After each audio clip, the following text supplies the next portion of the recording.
My mom posted, disappointed in my son. He refused to pay for his niece's Sweet 16.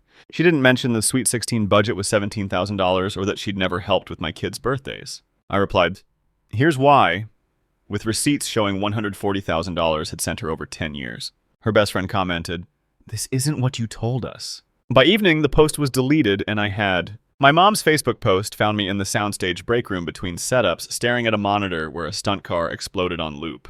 Disappointed in my son, he refused to pay for his niece's Sweet 16. It was the caption that did it. There was a photo of my niece, Lily, in a sparkly pink dress twirling in front of a banquet hall. Balloons, string lights, a rented arch, and right under that, my mom's words for the entire family, church friends, and every old neighbor to see. He makes Hollywood money directing commercials and still said no. Some people forget where they come from. I didn't even know she'd taken that photo. I stared at my phone, then at the craft services table. Someone laughed in the hallway. On the monitor, the car exploded again. For a second, it was like I was watching two different screens at once. The one in front of me and the one I'd been living in for 10 years. I scrolled down. There were already comments. I'm so sorry, Cindy. You deserve better. Some people accuse me of being ungrateful. H, that's awful. After everything you've done for him. I swallowed hard. Everything she'd done for me. No one mentioned the part where the Sweet 16 budget was $17,000, or the part where she'd never once helped with my kids' birthdays, or the part where I'd been quietly sending her money for a decade like it was a second mortgage. I checked the time. I had 10 minutes before we rolled again. I opened my banking app instead of closing Facebook. The numbers were already there because I'd kept the receipts. Not for leverage. Not for revenge. Just because I'm a director and directors track continuity. We remember where everything goes. 10 years, $140,000. Rent when she couldn't cover the month. The new roof after the last storm. The $6,500 emergency credit card bill. The unexpected dental work. The help with your sister's tuition that turned into a fully paid semester. The just until the disability check comes that somehow never stopped. I'd been telling myself it was fine. I could afford it. I owed her for those years she worked 2 jobs when I was a kid, for the nights she fell asleep at the kitchen table with her shoes still on, and then she'd taken to my no for one overpriced party and turned it into a public character assassination. My thumb hovered over the comment box for a long time. I heard my assistant director shout from down the hall, Matt, 5 minutes! I typed one sentence and then deleted it. Typed another, deleted it. The old version of me would have stayed silent, swallowed it, and pretended I didn't see the post. Let mom control the narrative like always. But I was tired of letting people cut their own movie out of my life and then yell at me when I didn't like the ending. So I took a breath, opened a new note, and started typing what I knew. Not a speech, not an attack, just the truth with dates and amounts. Because if she wanted to tell a story, I was finally going to give them the full script. My name is Matthew. I'm 38, and I direct commercials, mid-budget streaming movies, and the occasional music video when I need to remind myself why I ever loved cameras in the first place. People hear director and they picture red carpets and private jets. They don't picture 18-hour days, 3 months without a day off, arguing with executives about why the dog in the detergent ad shouldn't talk. My mom, though, she only heard one thing. My son has money now. Growing up, we didn't have much. She liked to tell everyone we didn't have extra, but we had love. We also had shut-off notices and dinners that were just rice with butter. But yeah, there was love. I'll never deny that. She worked hard, she was tired, she did what she could. My dad left when I was 10. After that, it was just mom, me, and my little sister Rachel. Rachel was the delicate one. Artistic, mom said sensitive. Somewhere along the line, that turned into Matthew can handle it. Rachel needs more help. When I got my first real directing paycheck at 28, I bought mom a new fridge because the old one made a noise like a dying animal. She cried, hugged me, and told everyone at church how proud she was. The second paycheck, it paid off her car. The third helped Rachel cover a surprise rent increase. After that, the asks got easier. Casual. Baby, can you help me just this once with the electricity? I'm short this month. Sweetheart, your sister's car broke down again. She can't lose this job. I know you're busy, but the roof is leaking. They said it's dangerous to leave it. Sometimes she didn't even ask. She just started the story and waited for me to fill in the ending. And I did. Because I remembered her keeping the lights on with tips from the diner. Because I remembered her hands smelling like bleach after cleaning houses. Because I felt guilty that I'd gotten out and they were still there. Over time, helping turned into a pattern. I didn't notice it. Like you don't notice a slow zoom until suddenly the camera's in your face. When I met my wife, Jess, We sat down with my laptop one night and added it up. She's an editor, which means she lives for timelines and numbers and finding the hidden story in the mess. Matt, she said softly, tapping the screen, do you realize how much this is? I stared. In just 3 years, $38,000. Yeah, but that's roof stuff and emergencies and Rachel's new car, Jess said gently.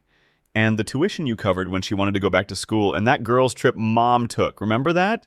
I did remember. Mom texted me a photo from a beach and captioned it, finally taking care of myself for once.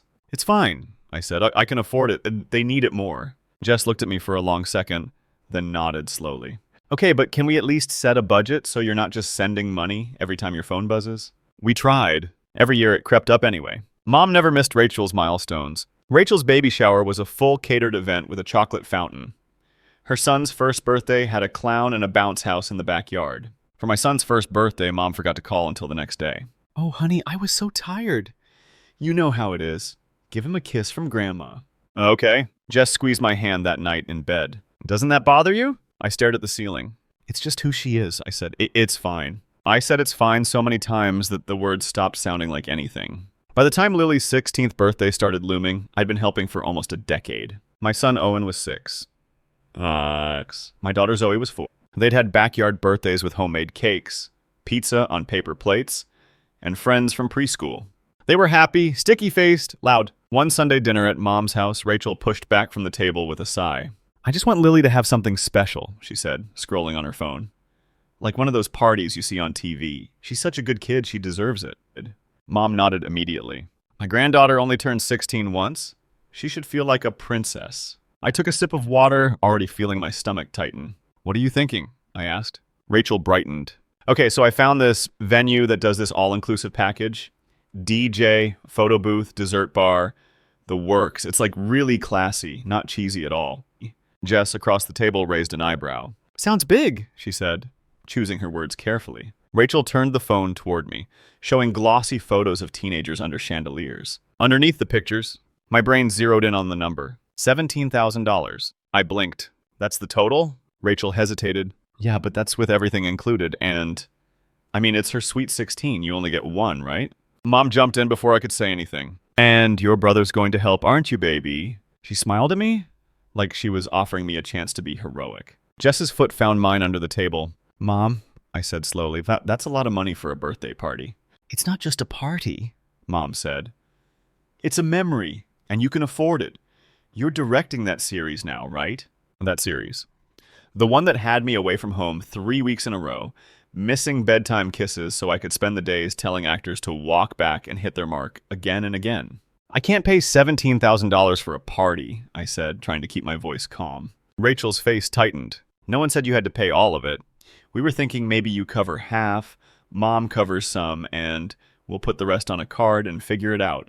I don't have that kind of money lying around, Mom added quickly, as if the idea that she'd pay more than a token amount was absurd. You know my checks barely cover my bills. Jess spoke up softly. We also have our own kids' birthdays coming up, and we're still paying off the last time you helped with the roof. Remember? Silence. Rachel's eyes filled with tears instantly, like she'd been waiting for a reason. I should have known, she said. I should have known it was too much to ask. It's fine. I'll just tell Lily we can't do anything nice because her uncle thinks her dreams are too expensive. That's not what I said, I replied, heat finally creeping into my voice.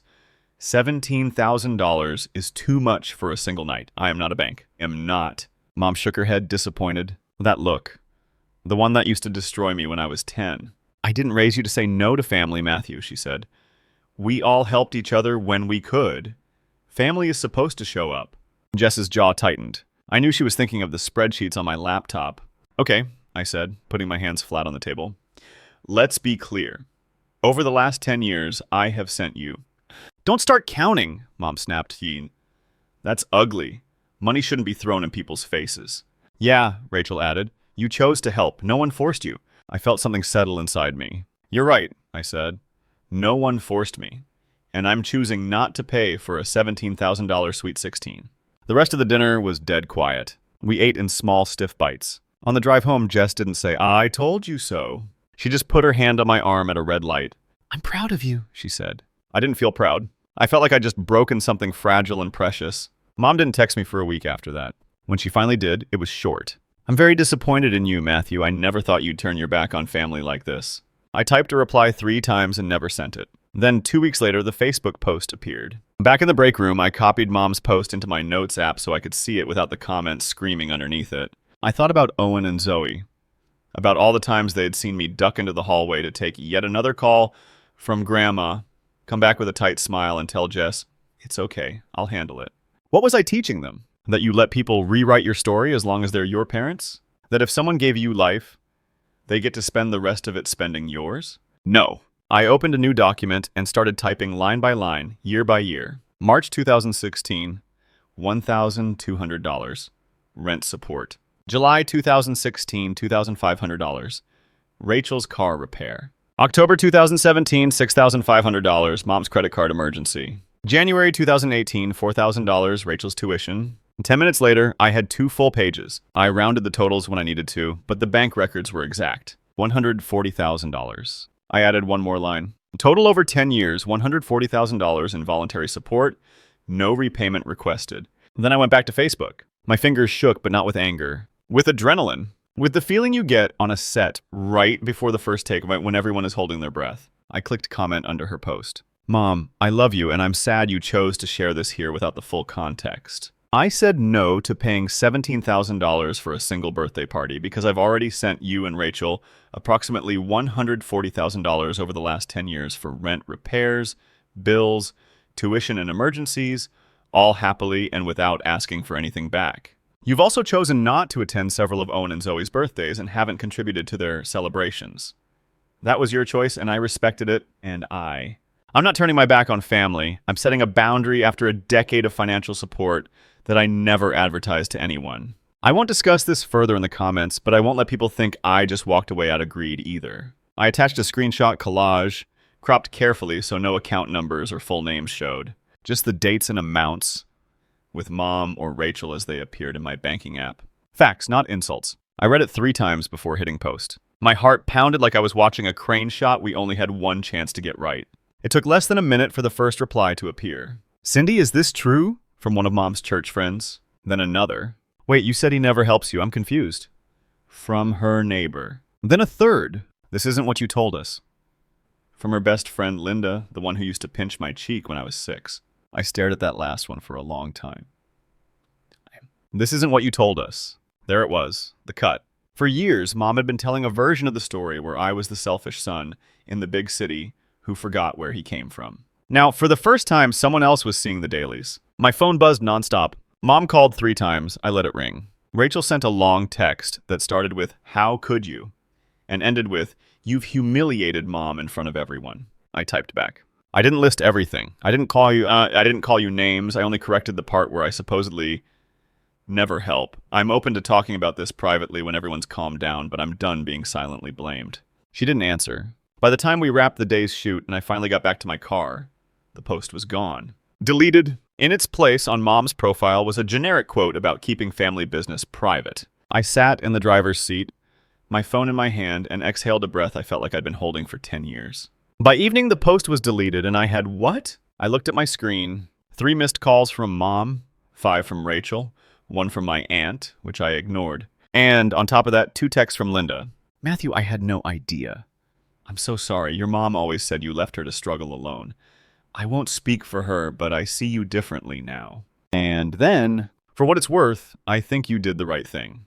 Boundaries aren't betrayal. I stared at that second message until my vision blurred. Boundaries aren't betrayal. No one had ever said that to me before. That night, after the kids were in bed and the dishwasher hummed in the background, Jess and I sat at the kitchen table with my laptop open between us. Okay, she said, pushing her hair back. We need to decide what happens next. We'd done this 100 times in fictional worlds. Plotting character arcs, deciding where the story should land. Now it was my turn. Next, I echoed. Jess nodded. You held up a mirror. You didn't scream. You didn't insult anyone. You just told the truth. Now Mom is embarrassed, and so is Rachel. They're going to want to make this your fault. We need to know where your line is. I looked at the columns of numbers again. Do you think I was too harsh? I asked quietly. Jess shook her head. I think you were factual, and I think it's the first time in 10 years you've defended yourself instead of just absorbing everyone else's narrative. She clicked open a new spreadsheet. Here's what I'm thinking, she said.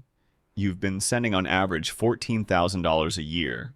That's more than some people's entire savings. What if from now on we put that number somewhere else? Like where? I asked. Jess smiled softly. Our kids, and she said, a college fund, it's a therapy fund, it's an emergency fund, literally any fund that isn't like mom's latest crisis. I laughed once, a short surprise sound. And what if mom has a real emergency? I asked. Like hospital bills or, we'll help if we can without destabilizing us, Jess said. But no more ongoing support, no more last-minute transfers because she forgot to budget. And if it is a real emergency, not a vacation, we ask for documentation like we would for anyone else. That's not cruel. That's responsible. I thought about mom's voice over the years. You know I hate all this online banking stuff. I can't keep track. Don't treat me like a stranger. I'm your mother. You're making me feel like a beggar. I hate that it's come to this, I said. Jess reached across the table and took my hand. I know, she said, but this has already been happening. You're just choosing to see it now. We sat in silence for a moment. Okay, I finally said. No more regular transfers. If she asks, I'll tell her we're focusing on savings for the kids and our own future. If there's a genuine emergency, we'll look at it once like grown-ups, not as her automatic safety net. Jess squeezed my hand once and nodded. Are you ready for the fallout? I'm tired of living in a movie someone else wrote, I said. So yeah, I think I am. Mom didn't call again for 3 days. When she finally did, I answered. The first 10 minutes were exactly what I expected. How dare you air our dirty laundry in public? You made me look like a liar. Everyone is texting me. I'm humiliated. I listened. Then I said quietly, Mom, you weren't honest. She went silent. You told people I refuse to help you. You told them I make Hollywood money and leave you to struggle. You left out 10 years and $140,000. It wasn't like that, she said stiffly. You know I appreciated it. Then why didn't you say that, I asked. Why wasn't the post? My son has supported me for a decade, but he said no to this one thing, and I'm hurt. Because that would have been true. Instead, you made me the villain. I heard her breathing on the other end. For a second, I thought she might apologize. She didn't. I was just venting, she muttered. You didn't have to slap me in the face with numbers like that. You know how that looks.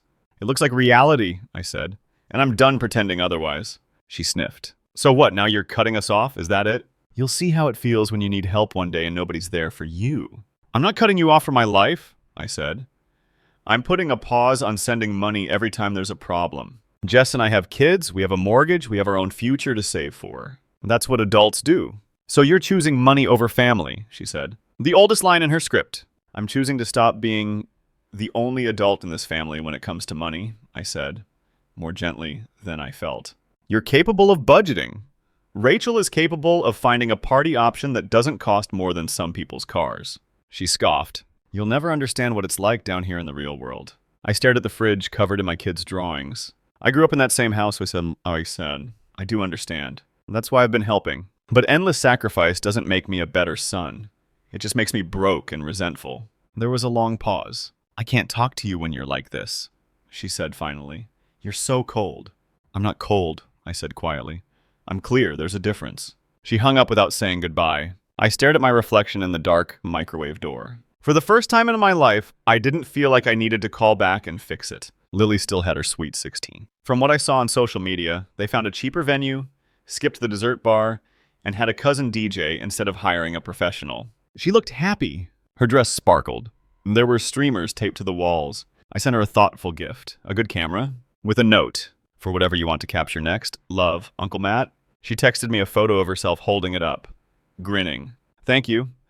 Mom said we shouldn't bother you, but I'm really glad you did anyway. I didn't answer that part. I just wrote back, can't wait to see the photos you take. Mom didn't post any angry statuses about me after that.